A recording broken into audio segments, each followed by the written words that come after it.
Well, here we are. As I said at the beginning, it is Parashat Shalach Lecha. And it's one of the sadder stories in the whole Torah. Really? Sorry.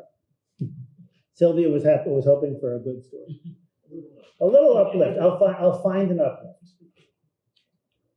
Shalach Lecha, send out spies who will tour the land of Israel.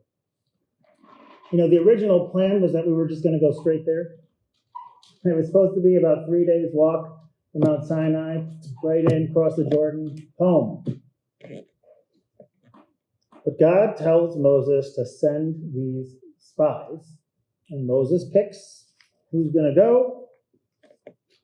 12 men go across. 10 come back, saying, "Oh my God, you wouldn't believe how gorgeous. Can you imagine the fruit this big? Unbelievable fruit.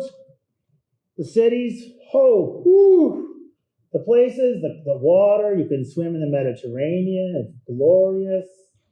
You'll never know something so beautiful." But, they say, the people are giants. Just giants. And we, looking at them, we felt like grasshoppers. And so how do you imagine they thought we looked?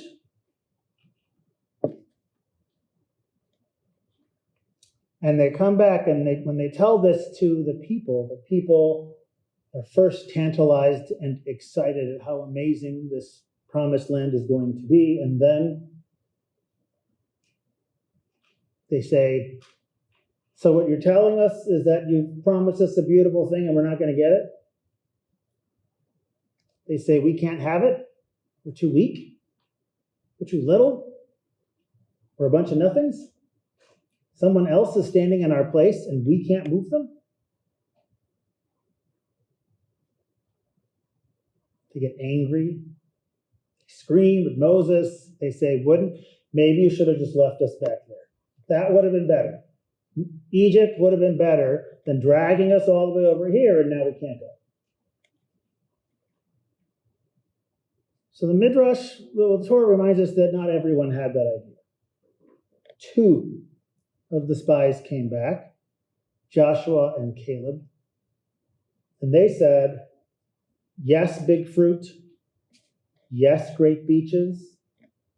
All the gloriousness. And we totally got this. We can do this. This is in our hands to do." And the people are like, "You're 2, they're 10. It's easier to believe them." Incidentally, Midrash, looking at the words in Hebrew, says, "Boy, it seems like I only see masculine verbs here." And it actually posits, this is not like some contemporary feminist interpretation, this is rabbinic Midrash, that the women thought they should go. The women heard all the reports, and they said, "I believe them. They seem like they know what they seem like they know. I'm more like I'm in their side, but what are you going to do? It's the ancient world." And the women get overruled, and tragedy happens. Right? These people learn that they will not be the ones to enter the land because of this failure of faith. They won't go. Now, I don't want to say that men are one way and women are another. That's exactly the wrong thing, in fact, to say on Pride Shabbat. But what I want to say is I think what we have is 2 kinds of people here. We have people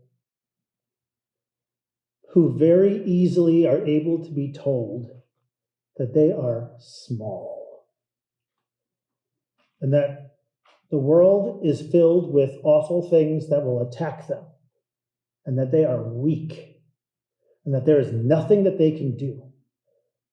That they look at these forces, and the forces are too big, and they're just gonna lose. They've just already lost. And there's something about a big part of humanity that loves that message. Loves to be told how very small we are.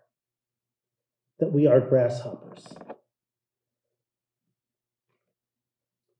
But there's another perspective that the Torah offers, which is that actually it's not about how strong or how big or anything we are. We have an ability within us to create change, to do something better, to move along, to move forward, to make progress.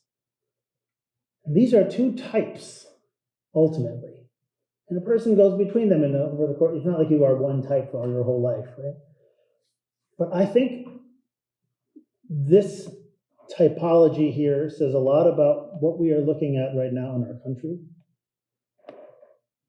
We have a man who loves nothing more than to tell people how weak they are, how vulnerable they are, how the forces of the world are out to get them. And millions of people accept that narrative. And the part of that narrative that they hear is all those things, but we can't build ourselves up. We have to knock them down somehow. But that's the model. The only way to feel bigger is to try to somehow squash others. And that's it. And it turns out that that's not a small part of the narrative of our country. There is another way.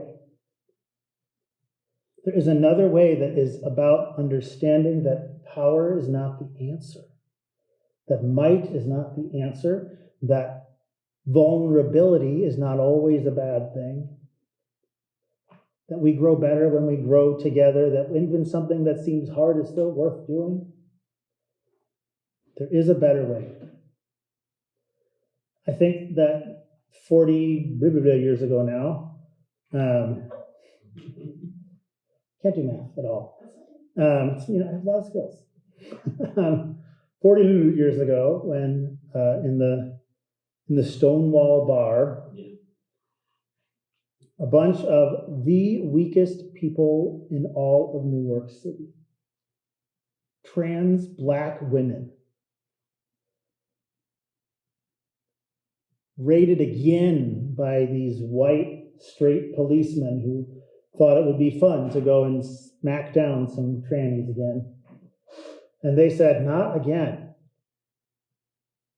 And they found a power and a strength to stand up, knowing that they were going to be physically overcome. That wasn't a question. But boy, did they win. Boy, is our world better. Boy, have we moved forward, because some people understood that even being overcome at one moment actually sometimes leads to a better victory down the way. I don't know how to fix our country. I don't know how on Pride Shabbat to tell the homophobic, transphobic, white nationalist, blah, blah, blah, blah, Christian nationalist folks that think we need to mandate 10 commandments in every classroom and teaching the Bible in every grade, and who think that kids shouldn't be able to get drugs and that drag queens shouldn't be able to perform in public, and who think everything about what they're not, they want to end. I don't know how to fix those people, but I think I understand a little better when I think about them as like these people of Israel who were there, who had seen all this great, amazing things, who had seen the progress of the world, who had seen miracles. The people of Israel who stood there and didn't make it into the land of Israel, they had seen the sea part. They had watched the plagues. They had experienced the greatest miracles of liberation that God had ever created. And their response to seeing acts of liberation was to nonetheless see themselves as powerless and see God as powerless and have a complete loss of faith in a better future. That's not our way. I don't know about like all Jews or whatever we are, but what we do know about Jews, we have never been in charge of much of anything. We are small. We are a rounding error in the population of the world, less than that. And yet we have influenced this world again and again in unbelievable ways, over and over again. Not because we're better, not because we're anything, but because we don't depend on strength, because we don't depend on might. We don't depend on being able to conquer anything. That's not why we have continued to exist. So somehow we can teach the world what it is to be a light. And in this case, a light means to look at others who are different, to look at a world that is different. And instead of trying constantly to squash it down and to see it as attacking because you are so vulnerable, to instead stand and know that it is the interface between us that makes us all stronger. So may it somehow be that our country, our world, figures out some way to see ourselves as powerful without being mighty. Maybe we can see that freedom means that every human being's innate potential that is unique to them, because remember, God wouldn't need to create the same thing twice. Every person has a unique and different potential, and it is the extent to which those potentials fail to be realized that our whole planet is less free. May we find somehow a way to turn the tide, to walk across the Jordan, and to find some kind of promised land. Can you hear what song?